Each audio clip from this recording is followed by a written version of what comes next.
আসলে সমস্ত ভক্তের প্রসাদের আয়োজন করতে হবে। মায়েরা বসুন, এখন প্রসাদের ব্যবস্থা হবে, আপনাদের বসুন, কেউ যাবেন না।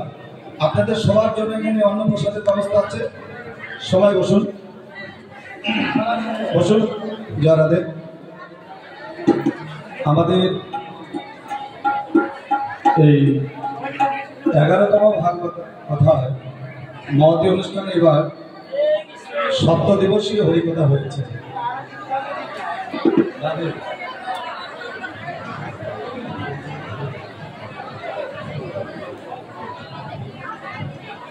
সেই